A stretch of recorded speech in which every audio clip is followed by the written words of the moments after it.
Hiya, we're back with the next part of the Sandman and the Turtles. And yesterday we left it with Polly and Michael having a great idea. We were trying to guess what that idea might have been using predicting Pip to help us decide what might happen.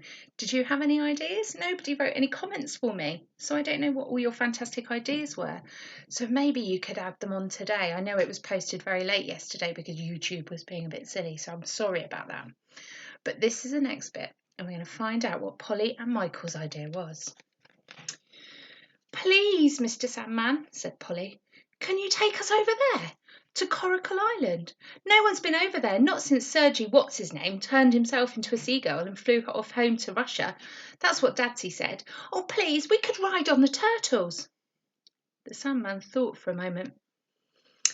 "Indeed we could," he said. "Indeed we could. It's not that far, and I don't suppose they'd mind, not one bit, not after all you've done for us. And when all's said and done, one good turn deserves another, does it not? When do you want to go?" "Now," said Polly, smiling through her gappy teeth. "Well," said the Sandman to the turtles, "you heard the little lady. Let's go!" And so off we went, riding the turtles over the waves towards the lighthouse on Coracle Island, and me clinging on for dear life to the shell so that I didn't fall off. It was like riding a horse without stirrups. What's stirrups? Do you know?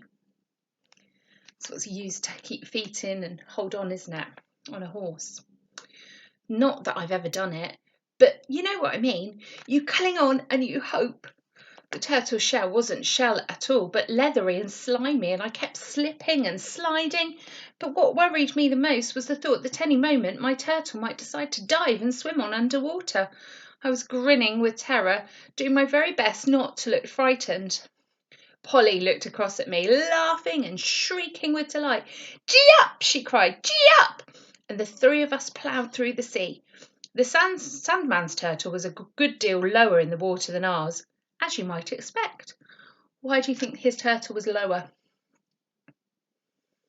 The Sandman is so much bigger than Polly and Michael, isn't he? He's much heavier, so he's pushing his turtle down. It wasn't a race, but I was pleased nonetheless when I found myself out in front, though less pleased when I saw the mountainous waves crashing over the rocks on Coracle Island. I wanted to turn back, but I didn't know how. I clenched my teeth, took a deep breath, and gripped the shell even harder. But my fingers were numb with cold now, and it seemed like they had no strength left in them. One wrong wave and I'd be in the sea. I needn't have worried, though. The turtle waited for just the perfect wave. We were carried in over the raging surf and washed up safe and sound on a narrow, pebbly beach. I got off, patted his shell, and tried to stop my knees shaking. "Thanks," I said, and the turtle blinked his black eyes at me as if to say, no trouble at all." As soon as the other two joined me on the beach, we began the long climb up to the lighthouse. Every now and again the Sandman would stop and sigh. "Me poor old coracle, all bashed about and upside downed. It's not fair at all." Polly was clambering on ahead like a goat. She arrived at the door of the lighthouse first and tried to shake it open, but it couldn't budge. I tried once, but it was locked. "Do you want to go inside then?" the Sandman asked, and he turned the handle. When it didn't open, he put his foot against the door and pushed it. The lock broke at once. "There we are," he said. "Easily done. I'd go with you, but I don't think I'd ever get myself through the little door, would I?" And he was right about that. So Polly and I went alone into the cold dark of the lighthouse. In front of us was a winding staircase. "You go first," Polly whispered. "Why are you whispering?" I whispered. "In case he's still here, you know, Sergi Ivanovich Thingamajig. Maybe he's still here." I very much hoped he wasn't. The steps were steep and narrow, and my legs began aching almost at once.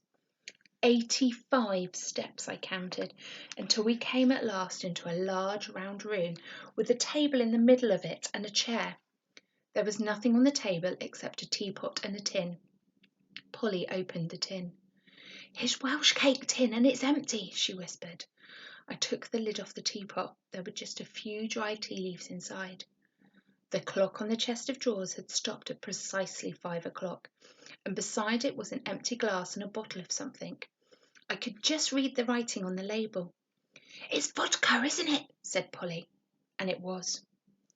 All around the walls were pictures of sailing ships, but when I looked closer, I saw that each one was of the same ship, and on every ledge stood an intricate, detailed matchstick model of a ship, all different sizes, but they were all the same ship, the same as the one in the pictures. Whose ship do you think it was? And above the neatly made-up bed was a faded photo of a bearded sailor and his wife. "That's him," I said. "That's Sergei Ivanovich Prokofiev. Must be." Then Polly was tugging at my shirt and I looked around. There was a chest against the wall and a blue uniform with gold buttons laid out neatly on top of it. On the floor beside it was a pair of black boots. But Polly was still pulling at me and pointing.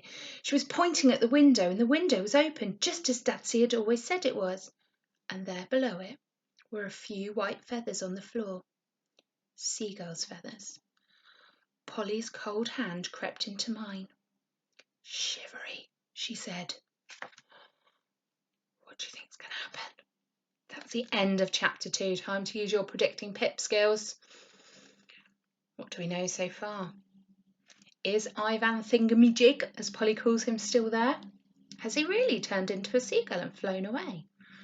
After all, we thought the Sandman wasn't real, but seems he was when they wished and told him that they loved him.